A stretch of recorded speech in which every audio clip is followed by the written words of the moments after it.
Querido irmão, querida irmã, a partir de agora você acompanha a reflexão do Evangelho deste domingo. Reze com fé e compartilhe com amor, paz e bem. Olá, minha irmã, meu irmão, paz e bem. Eu sou o Frei Alessandro Mário Farinasso, atualmente pároco da paróquia São José Operário de Céu Azul, no Paraná, e trago para você a reflexão do Evangelho deste domingo. Estamos vivendo este tempo tão forte, tão especial na nossa vida de fé, que é o tempo da Quaresma. E agora nos aproximamos de celebrarmos este segundo domingo, e as leituras que nos são apresentadas, elas vão nos trazer como um tema central e principal o tema da fé. Esta que é uma das 3 virtudes teologais, a fé, a esperança e a caridade. E, portanto, em tempo de Quaresma, somos convidados a revitalizar, reforçar a nossa fé, a confiar, como se diz, de olhos fechados em Deus e também naquilo que Ele nos propõe. Pode ser que à luz da lógica humana, os caminhos que Deus nos aponta pareçam estranhos e até muitas vezes sem lógica, mas eles conduzem sem dúvida à vida eterna. Por isso, vamos ouvir o Evangelho deste domingo, que é o Evangelho de São Lucas, no capítulo 9, versículos 28b ao 36. Naquele tempo, Jesus levou consigo Pedro, João e Tiago e subiu à montanha para rezar. Enquanto rezava, seu rosto mudou de aparência e sua roupa ficou muito branca e brilhante. Eis que 2 homens estavam conversando com Jesus. Eram Moisés e Elias. Eles apareceram revestidos de glória e conversavam sobre a morte que Jesus iria sofrer em Jerusalém. Pedro e os companheiros estavam com muito sono. Ao despertarem, viram a glória de Jesus e os 2 homens que estavam com ele. E quando estes homens se iam afastando, Pedro disse a Jesus: Mestre, é bom estarmos aqui. Vamos fazer 3 tendas, uma para ti, outra para Moisés e outra para Elias. Pedro não sabia o que estava dizendo. Ele estava ainda falando quando apareceu uma nuvem que os cobriu com sua sombra. Os discípulos ficaram com medo ao entrarem dentro da nuvem. Da nuvem, porém, saiu uma voz que dizia: Este é o meu filho, o escolhido. Escutai o que ele diz. Enquanto a voz ressoava, Jesus encontrou-se sozinho.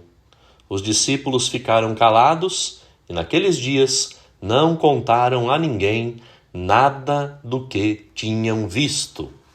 Palavra da salvação. Glória a vós, Senhor. Irmãos e irmãs, este é o Evangelho, conhecido como o trecho que nos narra a transfiguração de Jesus.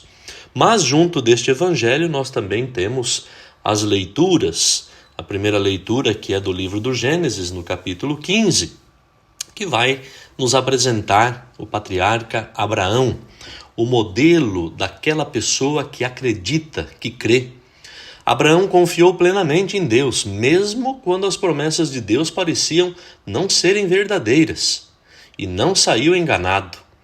Com Abraão, somos também convidados a acreditar, isto é, a viver numa atitude de confiança total, de aceitação radical, de entrega plena aos desígnios desse Deus que não falha e é sempre fiel às suas promessas. Então temos esta leitura que faz com certeza uma ligação com o Evangelho deste domingo, o Evangelho de São Lucas, no capítulo 9. E a segunda leitura nos apresenta a carta de Paulo aos Filipenses, no capítulo 3, versículo 17, até o capítulo 4, versículo 1. Ali Paulo pede aos cristãos da cidade de Filipos que não se limitem a uma vivência religiosa que seja feita somente por práticas externas e de gestos vazios. Aqueles que acreditam verdadeiramente são aqueles que vivem de olhos postos no Senhor Jesus, aquele que transformará o nosso corpo hoje humilhado para o tornar semelhante ao seu corpo glorioso. Os filipenses e os cristãos de todas as épocas, de todos os lugares, devem caminhar para ele sem hesitação, firmes na fé e, claro, guiados pela boa nova da salvação. Também é um tema que nos ajuda a viver este período quaresmal, porque este período é um período de fortalecimento, de crescimento, e nos mostra que nós não podemos viver a nossa fé somente externamente, sendo quase que de ritos, gestos vazios, mas nossos olhos devem estar postos no Senhor e nele e por ele também vivermos a nossa fé. E agora, claro, olhando de modo particular, o evangelho que nós lemos, Lucas, neste capítulo 9, recordamos que nós estamos no final do caminho, da etapa que Jesus percorreu pela Galileia. Durante este período, Jesus anunciou a salvação aos pobres, proclamou a libertação aos que estavam presos, fez os cegos recuperarem a vista, falou da liberdade aos oprimidos, o ano da graça, E, diante disso, a volta de Jesus, que falava sobre a sua missão, já se formou um grupo daqueles que acolheram a proposta da salvação, que são os discípulos. Um pouco deste caminho nós podemos acompanhar nos primeiros domingos do tempo comum deste nosso ano. Estes discípulos se tornaram então testemunhas das palavras e dos gestos libertadores de Jesus. Eles foram descobrindo que Jesus é o Messias, ou seja, o Messias, o Filho de Deus. No entanto, alguns dias, podemos assim dizer, antes desta cena da transfiguração, os discípulos eles tinham ficado muito perplexos, preocupados, quando Jesus acabou lhes falando a respeito do seu futuro. E não era um futuro distante, mais próximo. Jesus disse que o Filho do Homem vai sofrer muito, vai ser rejeitado pelos anciãos, pelos sumos sacerdotes, pelos doutores da lei, deve ser morto e, ao terceiro dia, ressuscitar. Então, tudo isso deixou os discípulos um pouco perdidos, Ou seja, ficaram admirados, um tanto quanto pasmos com estas palavras de Jesus. Por quê? O caminho que Jesus se propunha a seguir era um caminho que passava pelo sofrimento e pela morte. Ele tinha também falado em ressurreição, mas essa referência deve ter passado despercebida pelos discípulos, já que por essa altura eles não sabiam bem o que isso queria dizer. E aí vem a pergunta, era esse o horizonte de Jesus? Não era com isso que contavam quando os discípulos se dispuseram a estar com ele. E ainda para piorar as coisas, Jesus tinha lhes pedido na sequência que se negassem a si mesmo, Negue-se a si mesmo, quem quiser me seguir, tome a sua cruz, e me sigam, melhor dizendo, neste caminho do dom da vida até a morte. Então, para os discípulos foi um momento, digamos assim, bastante forte, um momento que, podemos até dizer, lhes tirou a paz, Eles que tinham dado o seu sim para seguir Jesus, achando que teriam uma vida tranquila, que seriam, digamos, pessoas bem-sucedidas, e Jesus fala a respeito disso, fala do sofrimento, fala da morte, fala da cruz. Então, assim, vamos percebendo que é natural que tudo isso deixasse os discípulos inquietos e até indecisos. Jesus achou, face a este estado de coisas, que tinha chegado a hora de lhes revelar o sentido do caminho que se propunha a seguir. Então, o que Jesus faz? Percebendo estas dificuldades, esses momentos difíceis dos discípulos, ele chama então Pedro, João e Tiago, 3 bons e fortes representantes do seu grupo de discípulos, e convida-os a subir com ele a uma montanha. E nesse dia e nessa montanha, eles iriam achar algumas respostas para as perguntas que os estavam inquietando. O texto não vai identificar qual é esta montanha para onde Jesus, Pedro, Tiago, João se dirigiram. Contudo, temos a tradição que nos fala que esta montanha seria o Monte Tabor, uma montanha relativamente alta, quase 600 metros de altura, e o Tabor tinha sido, nos tempos antigos, um lugar sagrado para os povos cananeus. Literalmente, podemos dizer que a narração da transfiguração é como que uma teofania, ou seja, uma manifestação de Deus. Portanto, o autor do relato vai colocar neste quadro todos os ingredientes que no imaginário judaico acompanham as manifestações de Deus e que, claro, encontramos quase sempre presentes nos relatos teofânicos do Antigo Testamento. Quais são estes elementos? O monte, as aparições, as vestes de uma brancura grande, refulgente, a nuvem, a voz que vem do céu e mesmo o medo daqueles que presenciam o encontro com o divino. Isto quer dizer o seguinte: não estamos diante de uma espécie de um relato exato de acontecimentos, mas nós estamos, irmãos e irmãs, como que diante de uma catequese, ou seja, uma catequese construída, claro que de acordo com o imaginário judaico, mas que é destinada a confirmar a verdade da proposta de Jesus. Então, esta manifestação, essa transfiguração, vem para realmente confirmar a proposta de Jesus.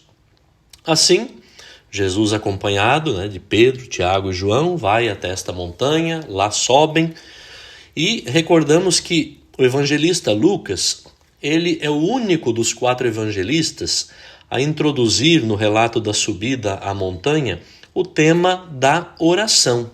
Vejam aqui, logo no início do evangelho diz, e subiu a montanha para rezar. Então temos aqui a presença importante da oração. É um traço típico do Evangelho segundo Lucas. Jesus, ao longo de toda a sua vida, mas sobretudo nos momentos que são mais decisivos, ele sente necessidade de falar com o Pai. A oração. Era a partir desse diálogo que ele percebia mais claramente a vontade do Pai e que encontrava a força necessária para cumprir assim a missão que o Pai lhe confiava. A narração do que aconteceu nesse dia, naquela montanha, vai ser construída a partir de elementos simbólicos que são tirados do Antigo Testamento. E aqui nós podemos esmiuçar estes elementos, E aí os trazemos. A montanha situa-nos num contexto de revelação. É sempre num monte que Deus se revela. E, em especial, é num monte, recordamos, o Monte Sinai. É ali que Deus faz uma aliança com o seu povo e, tendo Moisés como representante deste povo, entrega a ele, então, as chamadas tábuas da lei. Temos também este elemento, a mudança do aspecto do rosto e as vestes, que eram brancas, refulgentes. Isto nos recorda o resplendor de Moisés quando desceu do Monte Sinai, conforme recordamos lá em Êxodo 34, 29. Depois de se encontrar com Deus e de receber as tábuas da lei. Então, esta mudança do aspecto, o rosto, é como se indicasse que estamos ali num âmbito, numa presença do divino, na presença de Deus.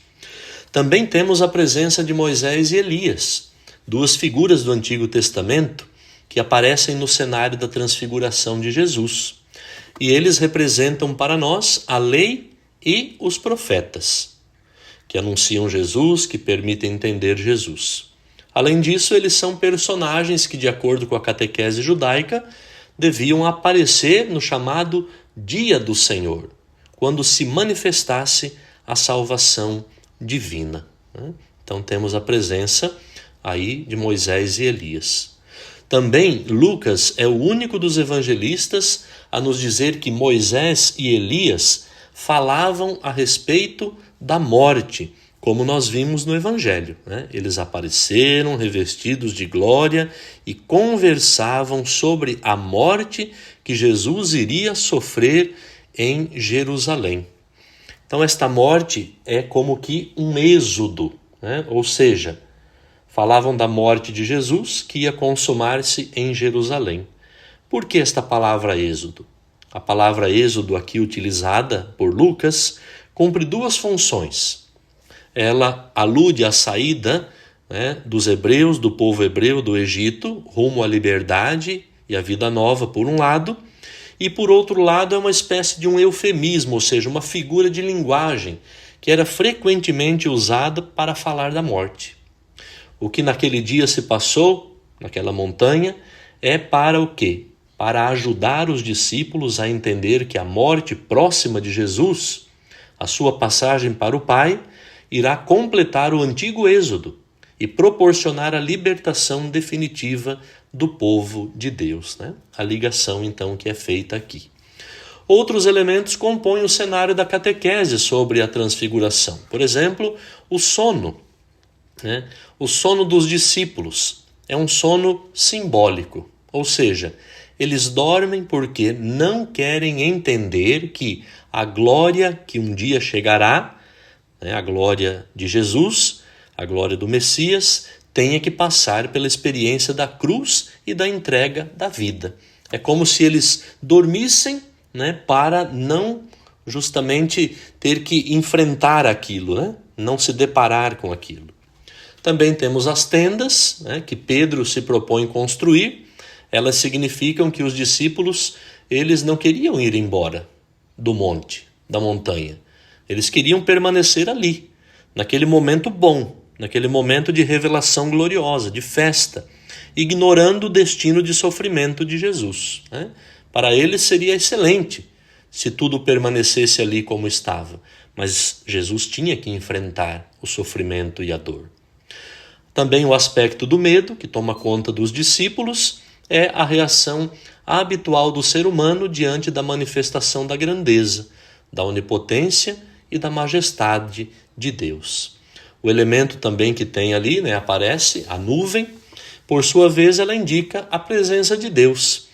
Era na nuvem que Deus se ocultava e era a partir da nuvem que Deus conduzia o seu povo ao longo da caminhada pelo deserto em direção à terra prometida, quando lembramos lá no livro do Êxodo. Porém, podemos, né, também trazer presente que o elemento mais significativo aqui neste contexto é, sem dúvida, a voz que vem daquela nuvem, né? A nuvem como um espaço onde Deus estava ali oculto. Essa voz dirige-se aos discípulos e declara solenemente: "Este é o meu filho, o escolhido. Escutai o que ele diz." O próprio Deus apresenta Jesus e garante que ele é o Filho, que veio ao encontro da humanidade, mandado pelo Pai. E o testemunho de Deus sobre Jesus completa-se com um imperativo: escutai o que ele diz. Os discípulos ficam assim prevenidos de que devem escutar e acolher as indicações de Jesus, sem mais hesitações e medos em cada passo pelo caminho. Por cima de todo o cenário, iluminando, paira a luz gloriosa da ressurreição, a glória de Deus que se manifesta em Jesus. As vestes brancas apontam nesse sentido. Assim, irmãos e irmãs, os discípulos são convidados a olhar para além da cruz e a descobrir que no final do caminho de Jesus não está o fracasso, não está a morte, mas está a ressurreição, a vida plena, a vitória sobre a morte. Lucas aqui construiu então a sua catequese. Nela, Jesus é representado, antes de mais nada, como o Filho, o eleito, em quem se manifesta a glória do Pai. Jesus é o Filho de Deus enviado à humanidade para lhes propor a salvação e a vida verdadeira. Tudo o que ele diz e propõe está de acordo com o projeto salvador de Deus. E os discípulos devem escutá-lo, devem caminhar com ele, mesmo sendo este caminho de morte, de sofrimento e de cruz. Jesus, fielmente, nos mostra aqui, é como que o novo Moisés, aquele através de quem Deus dá ao seu povo a nova lei e através de quem propõe à humanidade uma nova aliança. Lucas termina o seu relato dizendo que os discípulos guardaram silêncio e que naqueles dias não contaram a ninguém aquilo que tinham visto, na montanha. Então é provável que só mais tarde, após a ressurreição de Jesus, tenha resultado claro para os discípulos aquilo que eles experimentaram na montanha, a transfiguração. Mas, desde já, aquele momento com Jesus constitui para os discípulos como que uma injeção de força, de ânimo, de esperança. Deu-lhes o ânimo de que necessitavam para seguirem atrás de Jesus neste caminho para Jerusalém. Portanto, irmãos e irmãs, neste segundo domingo da Quaresma, vamos também nós fazer a experiência, subir com Jesus ao monte, falar com Ele, escutá-lo, deixar nossos medos, nossos sofrimentos, mas também termos a coragem de caminhar com Jesus, termos fé, acreditar, é a palavra do Pai. Este é o meu Filho amado, escutai o que Ele diz. Então deixemos que Jesus fale e ouçamos e caminhemos com Ele neste nosso caminho quaresmal rumo à ressurreição.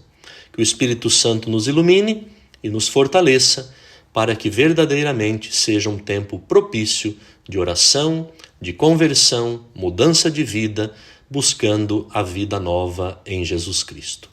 Paz e bem. Você acabou de ouvir mais um programa da Capcast, Central de Podcasts dos Capuchinhos do Brasil. Paz e bem.